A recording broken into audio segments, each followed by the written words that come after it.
Ross Douglas is headed to Oregon.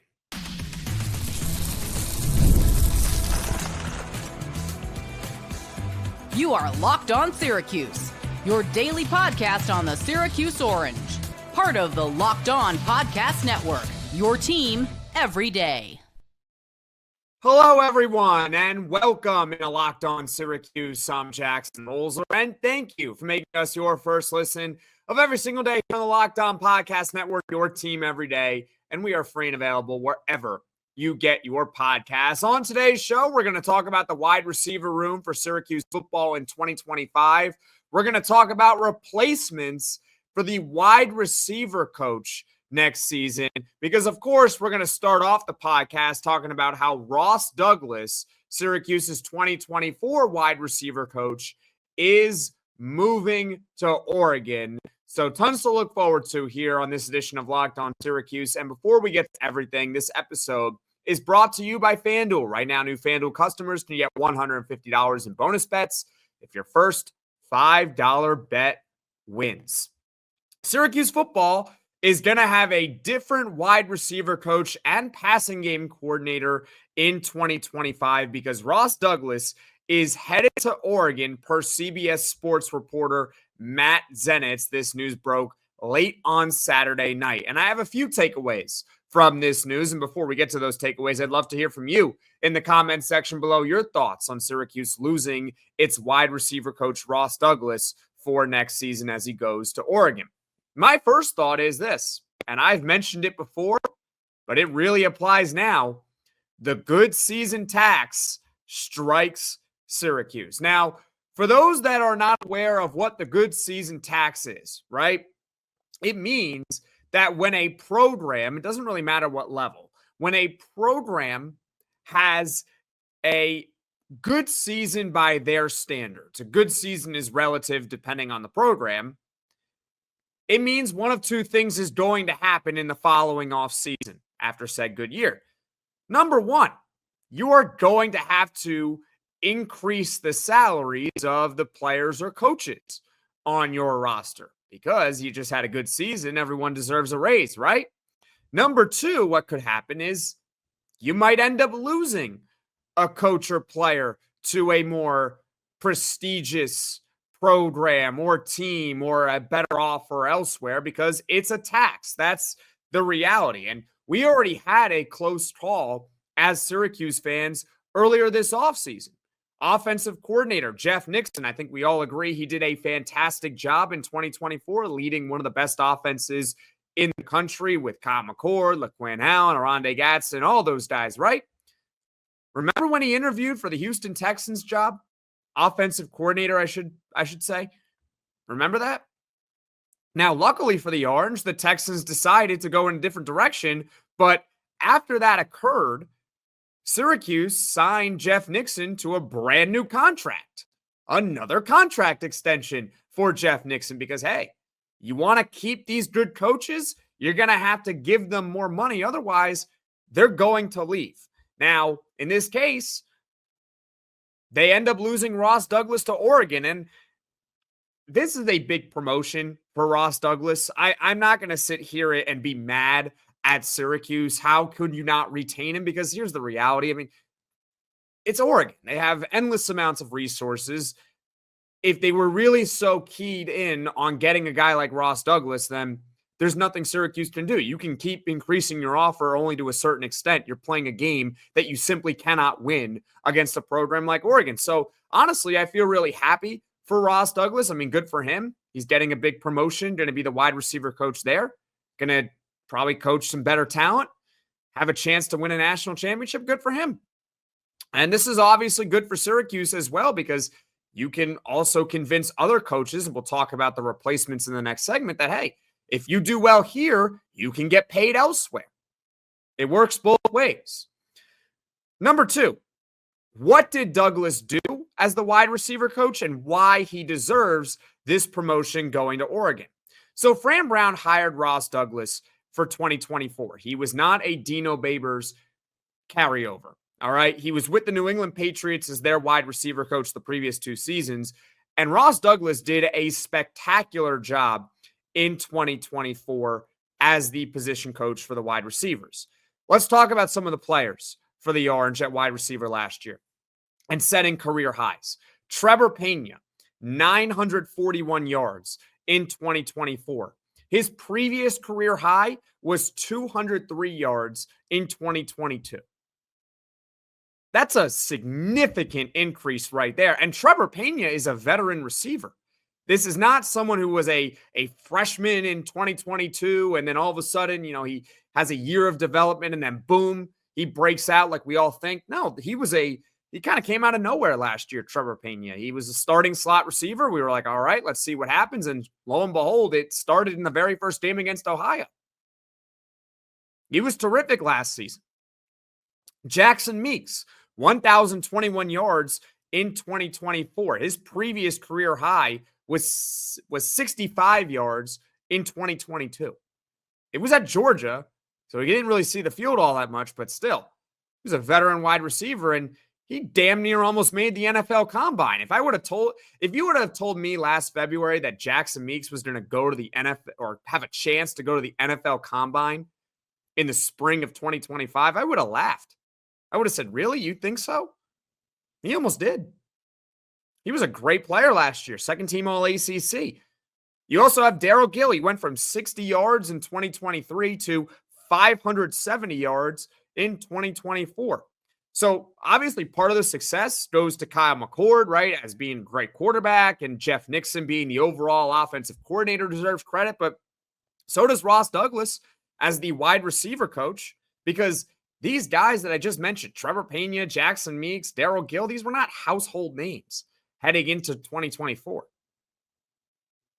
And he did great. And he coached them up. They had great years. And now he gets the promotion to Oregon, which leads me to number 3. Imagine what he could do at Oregon with Ross Douglas. He's got a great opportunity. This is good for Syracuse too, but if you are an Oregon fan who has stumbled upon this podcast because I mentioned the name Ross Douglas, Trebor Pena, Jackson Meeks, and Darrell Gill, again, they were not household names in college football last season. They were all 3-star recruits, 3-star transfers, and I think part of the reason why a program like Oregon finds a person like Ross Douglas so appealing, or I should say really more a coach so appealing, is because he did more with quote-unquote perceived less. The key word there is perceived, because it could just be that those players that he coached up in 2024 were already great and they just needed the right scheme, the right coaching, whatever it is, but they were already great. They were already really talented. That could be the case. If he flops at Oregon as the wide receiver coach, maybe we have our answer, right? But if he could do what he did with Trebor Pena, Jackson Meeks, and Darrell Gill, what can he do with a guy like DeCorian Moore, who's the number 1 overall wide receiver in the class of 2025?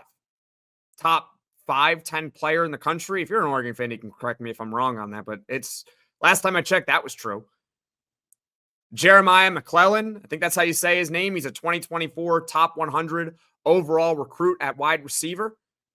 Evan Stewart is a veteran, talented wide receiver that Oregon has. Oregon's got a ton of talent, and they should be among the favorites next season in the Big Ten.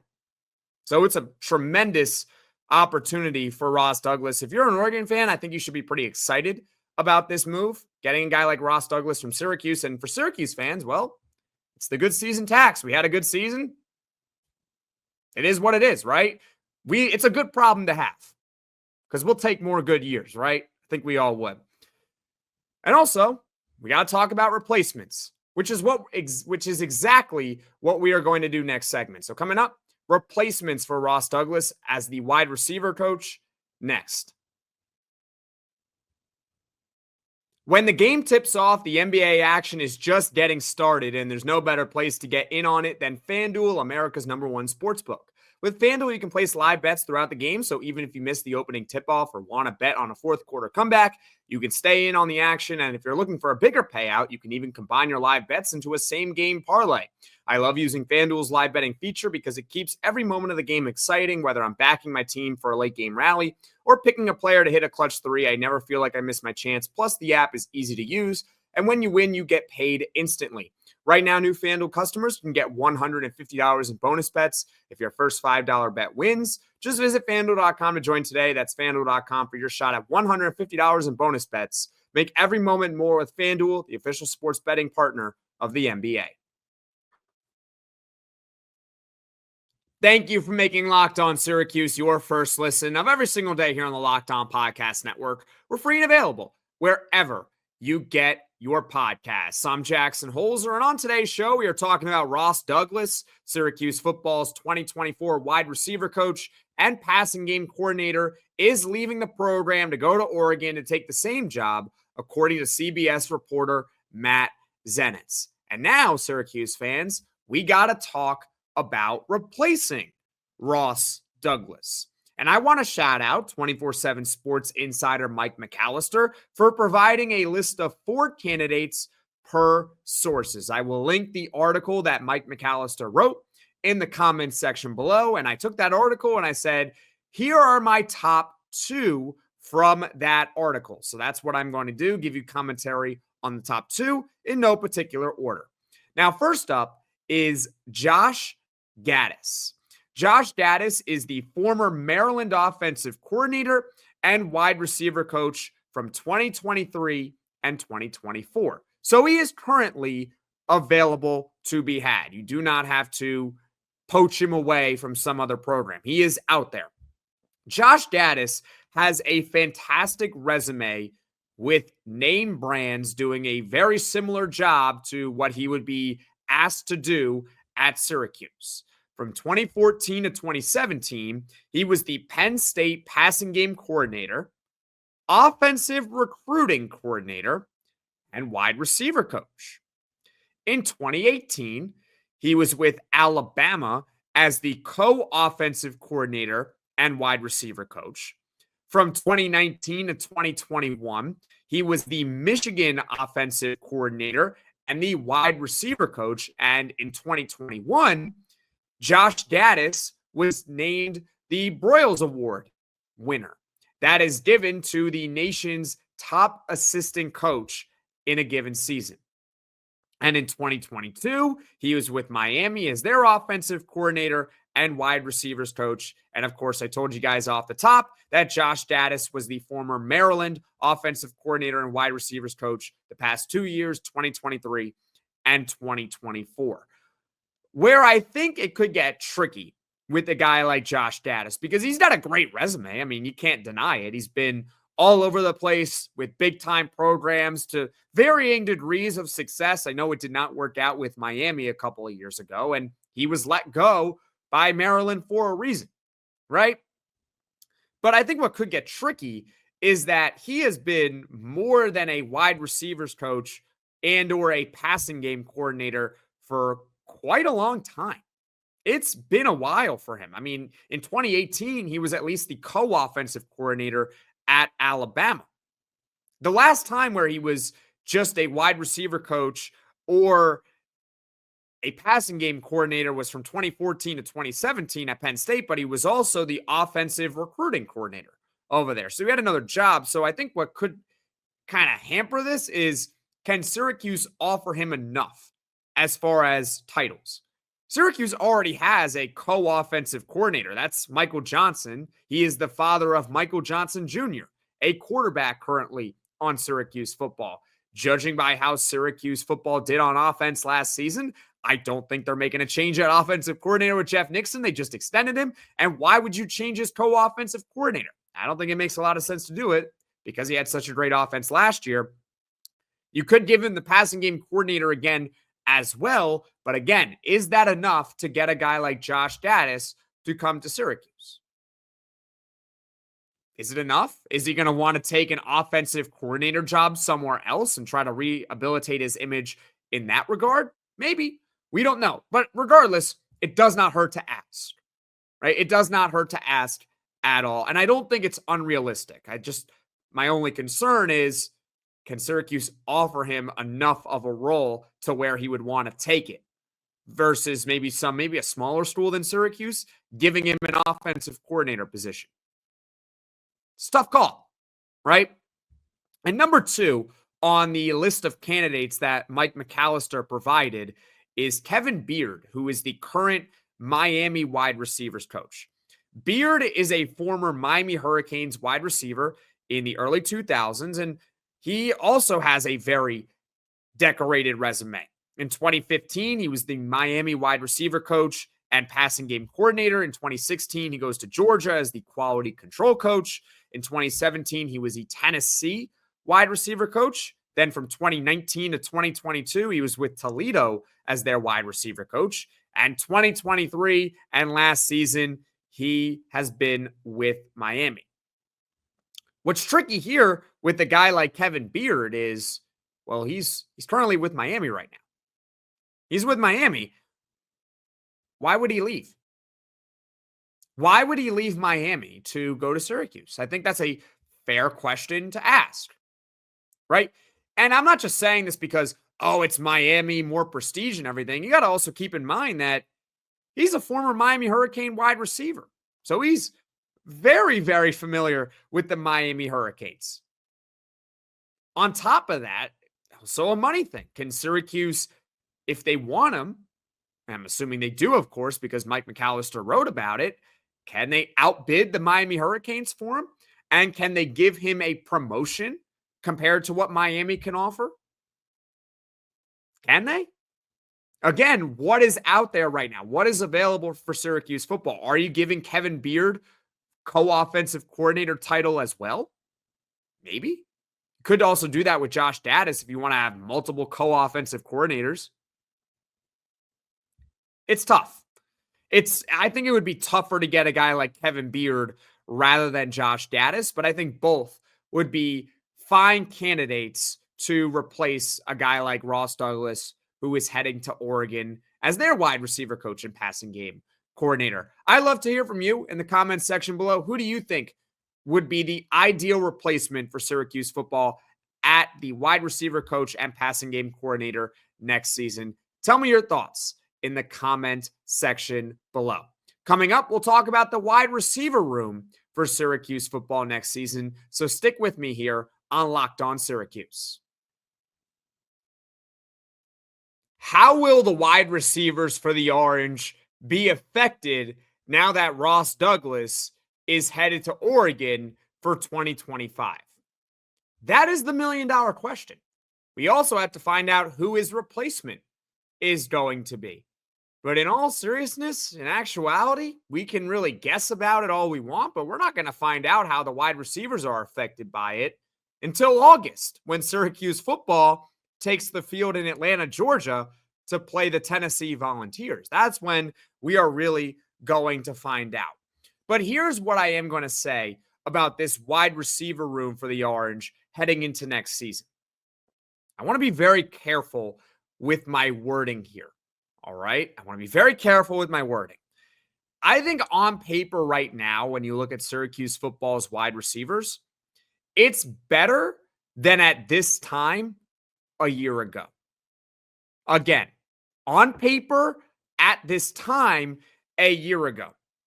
Keep in mind that February of 2024, we were not looking at Jackson Meeks and Trebor Pena the same as we do now. We were not.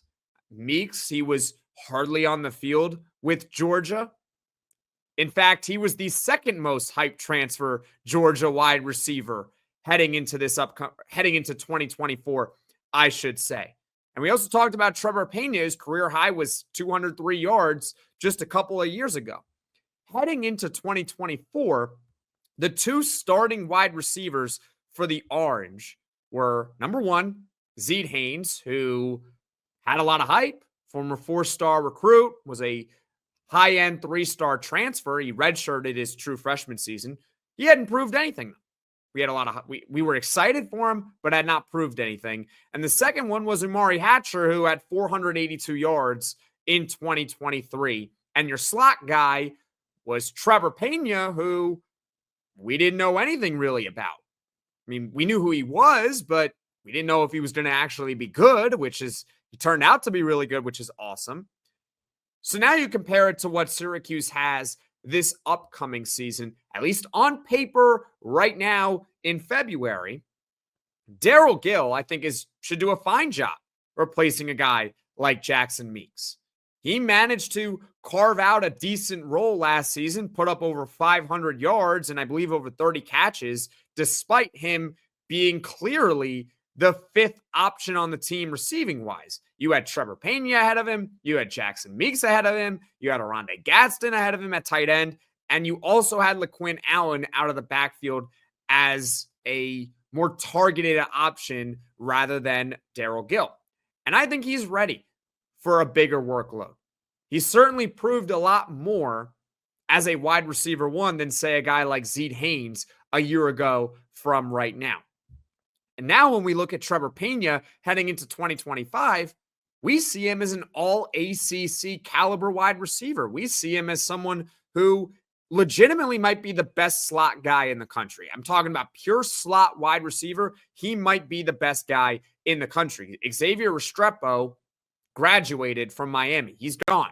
He was probably the best guy in the country last season, but he's gone. So I think now it could be Trebor Pena.